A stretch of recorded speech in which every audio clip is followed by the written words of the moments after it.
جب رشتہ کرنے لگتے ہیں تو لڑکے والے کو خود کہتے ہیں کہ میں نے کار بھی دینی ہے، لڑکے کی والدہ کو ہم لوگ بالیاں بھی ڈالیں گے. یہ سارے جھوٹ کی بنیادیں خود قائم کرتے ہیں. کسی کے گھر سے لا کے جب ہم صوفے سجاتے ہیں تو ہم جھوٹ بول رہے ہوتے ہیں. جب کسی کے برتن لا کے اپنے گھر میں استعمال کر رہے ہوتے ہیں تو ہم دوسروں کو وہ دکھا رہے ہوتے ہیں جو ہم ہیں نہیں. جھوٹ اتنی تیزی سے پھیلا ہے کہ اب کوئی جھوٹ کے معاشرے میں سچ کا پرچار کرنے نکلتا ہے تو لوگ اس پر بھی اعتبار ذرا تھوڑا کرتے ہیں. اس قدر زیادہ عام ہو گیا. اللہ تعالیٰ اب سب کو مدینے کی زیارت نصیب کرے. یار آمین تو کہہ دیں. اللہ مدینے لے جائے. حضور کی جالیوں پہ ریاض الجنہ میں نبی پاک کی جالیوں پہ جو کلمہ لکھا ہے وہ پتہ کیا لکھا ہے؟ لا الہ الا اللہ المالک الحق المبین محمد الرسول اللہ صادق الوعد الامین. یہ کلمہ لکھا ہے آج بھی حضور کی جالیوں پر کہ محمد اللہ کے رسول ہیں جو اپنی بات کے سچے ہیں اور اپنے وعدوں کے پکے ہیں. جو صادق اور امین ہے، کھری بات، سچی بات، دیانتداری کی بات، دو ٹوک. حضور سچ بولتے تھے، سچ کا درس دیتے تھے اور سچ کی حفاظت فرماتے تھے. آخری جملے پہ غور کریں. سچ کی بول کے بتائیے. ہمارے ہاں ویسے ہی کوئی کرامت کسی ہاں سے چھو کے گزر جائے نا، ویسے ہی تو پیر صاحب اپنے کھاتے میں ڈال لیتے ہیں.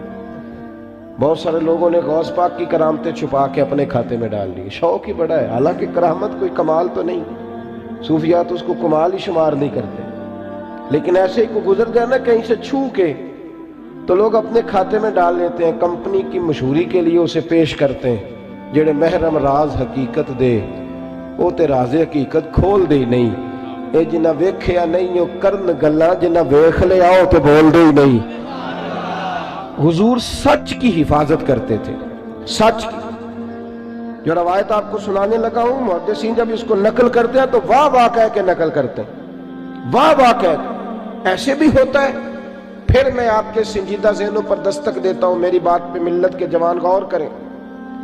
سچ کو محفوظ کرنا. صحیح مسلم میں روایت ہے، اللہ کے محبوب علیہ السلام کے سب سے چھوٹے صاحبزادے جناب ابراہیم علیہ السلام کا وصال ہو گیا. جس دن شہزادے کا وصال ہوا اسی دن سورج گرہن ہو گیا. حضرت انس بن مالک کہتے ہیں کہ وہ شہزادے جب حضور کے بچھڑے تو میں نے حضور کی آنکھوں میں خود آنسو دیکھے اور میں نے عرض کی حضور آپ تو صبر کی تلقین کرتے ہیں. تو محبوب نے فرمایا دل پہ زخم لگا ہے تو آنکھوں میں آنسو آ گئے ہیں، ورنہ میرے دل اور زبان پہ وہی ہے جس میں میرا رب راضی ہے. اتنی تکلیف ہے حضور کو. آپ کو پتہ ہے باپ کا جنازہ پڑھنا آسان ہوتا ہے، بیٹے کا جنازہ اٹھانا بڑا مشکل کام ہے. کمر جھک جاتی ہے آدمی. شہزادے وصال کر گئے.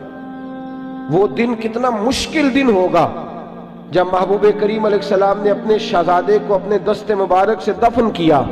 سورج گرہن ہو گیا. جب اسی دن سورج گرہن ہوا تو کچھ لوگوں نے کہا کہ نبی پاک علیہ السلام کے شہزادے کا وصال ہو گیا، اس لیے آج سورج گرہن ہوا ہے. سورج بھی گویا سوگ منا رہا ہے. لوگوں نے کہہ دیا. اب بات بڑی میچ کرتی تھی کہ آج ہی ان کا وصال ہوا ہے اور آج ہی سورج گرہن ہوا ہے. میرے رسول سچ کی حفاظت کرنے والے نبی کریم نے صحابہ کو دل ٹوٹا ہوا ہے. یہ ٹائم نہیں خطبے دینے کا، یہ وقت نہیں کوئی خاص جلسہ منعقد کرنے کا، پر حضور نے صحابہ سے فرمایا مسجد میں جمع ہو جاؤ. جب لوگ مسجد میں جمع ہوئے تو حضور منبر پہ بیٹھے اور بیٹھ کے فرمایا بھائی جب سورج کو گرہن ہوتا ہے نا تو وہ استغفار کا وقت ہوتا ہے، وہ نماز کا وقت ہوتا ہے، وہ توبہ کا وقت ہوتا ہے. اور محبوب فرمانے لگے یہ سورج گرہن کا کسی کے انتقال سے کوئی تعلق نہیں، کوئی تعلق نہیں. میرے بیٹے کے وصال سے اس کا کوئی تعلق نہیں. فرمایا سچ بولا کرو اور سچ کی بات ہی آگے پہنچایا کرو. حضور نے خود حفاظت فرمائی اس بات کی کہ کوئی آدمی کوئی ایسی ہاں تو بھئی حد ہو گئی ہے، تو حد ہو. وہ جب کچھ لوگ مرید کرانے کے لیے بعض لوگوں کو لاتے ہیں تو میں محسوس کرتا ہوں کہ بہت ساری جگہوں پہ لوگ بہت سارے مشائخ کی کرامات بیان کر کے لاتے ہیں. کہتے ہیں جی وہ میں گیا تھا تو بارے نیارے ہی ہو گئے، تو تو بھی چل. اب وہ بارے نیارے کے چکر میں ہوتا ہے، اس لیے پورے 8 دنوں کے بعد پھر اس کی عقیدت ساری ڈاواں ڈول ہو چکی ہوتی ہے. پھر وہ کبھی ادھر نکلتا ہے کبھی ادھر نکلتا ہے. تو نے تو کہا تھا کہ تیری دکان پہ راشی ختم نہیں ہوگا، تو حال برا ہو گیا. تو کیوں ہم ان چیزوں کا سہارا لیتے ہیں جن میں اعتماد کمزور ہو، کھری بات، سچی بات، دو ٹوک بات۔ میرے رسول کریم علیہ الصلوۃ والسلام کے سامنے صحابہ کھڑے ہیں، جامع ترمذی میں موجود ہے۔ عرض کی یا رسول اللہ، مومن بزدل بھی ہوتا ہے؟ مومن بھی ہو بزدل بھی ہو؟ حضور مسکرا پڑے، فرمایا ہوتا ہے۔ عرض کی یا رسول اللہ، مومن کنجوس بھی ہوتا ہے؟ مومن بھی ہو کنجوس بھی ہو؟ تو حضور نے فرمایا ہوتا ہے۔ عرض کی یا رسول اللہ، مومن جھوٹا بھی ہوتا ہے؟ فرماتے حضور کی آنکھوں میں روشنی کا رنگ بدل گیا اور کریم محبوب فرمانے لگے مومن سارا کچھ ہو سکتا ہے پر میرا مومن جھوٹا نہیں ہو سکتا۔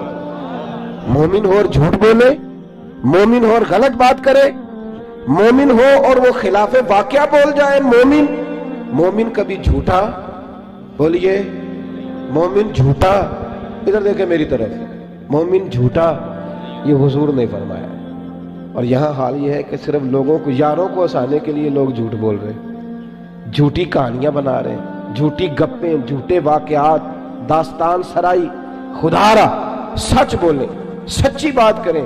عارف رومی فرمایا کرتے تھے جھوٹ بول کر جیتنے سے بہتر ہے تو سچ بول کے ہار جا۔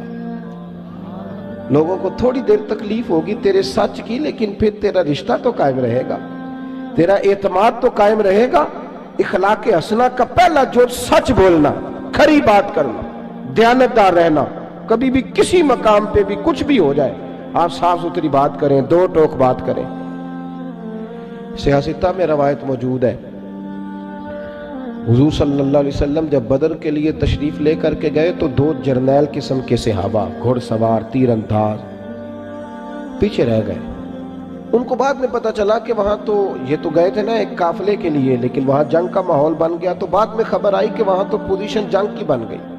اب یہ دونوں صحابہ دوڑے حضور کے ساتھ جہاد کرنے کے لیے۔ جب یہ وہاں پہنچے تو پہلی ملاقات ابو جہل سے ہوئی، اس نے گھیر لیا، اس کے سپاہیوں نے سمجھ لیجیے گرفتار کر لیا۔ کہنے لگے کہاں جا رہے؟ تو انہوں نے کہا حضور کی زیارت کے لیے جا رہے ہیں۔ جنگی تدبیر بھی ہوتی ہے نا، آپ اگر اپنی تیاریاں کر رہے ہیں، فوج مشقیں کر رہی ہیں، تو ہم دشمن کو تھوڑا بتائیں گے کہ تمہارے لیے کر رہے ہیں، جنگی تدبیر ہے۔ کہا جی زیارت کے لیے جا رہے ہیں۔ ابو جہل کہنے لگا وعدہ کرو، میں تمہیں جانتا ہوں تم بڑے زبردست گھوڑ سوار ہو، وعدہ کرو حضور کے ساتھ شامل ہو کے ہمارے مقابلے میں تو نہیں نکلو گے؟ یہ دونوں کہنے لگے ہم وعدہ کرتے ہیں، ہم جنگ نہیں کریں گے، زیارت کریں گے۔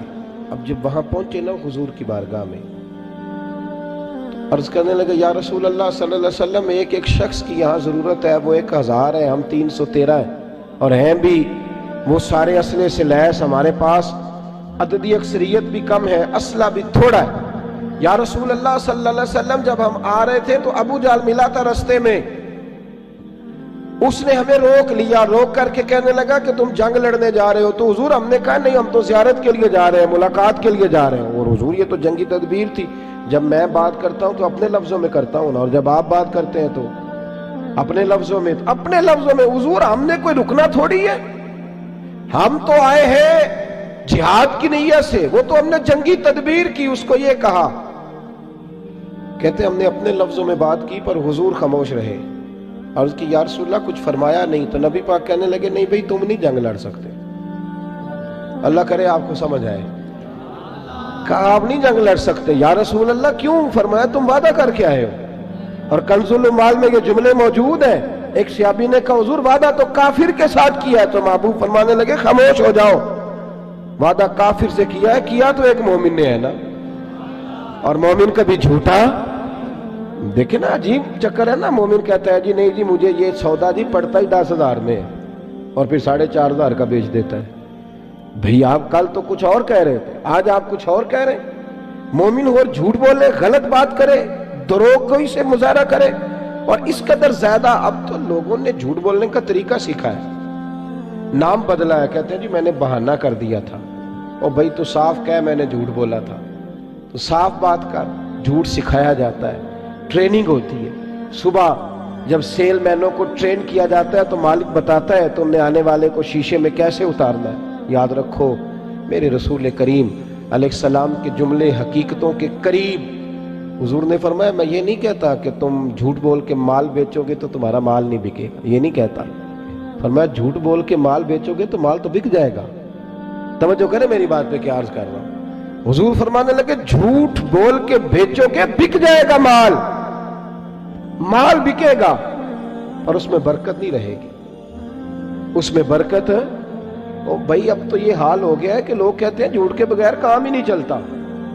استغفر اللہ معاذ اللہ، اس قدر دور چلا گیا مسلمان کہ جھوٹ کے بغیر تو چلتا ہی نہیں جی، گزارا ہی نہیں ہو سکتا.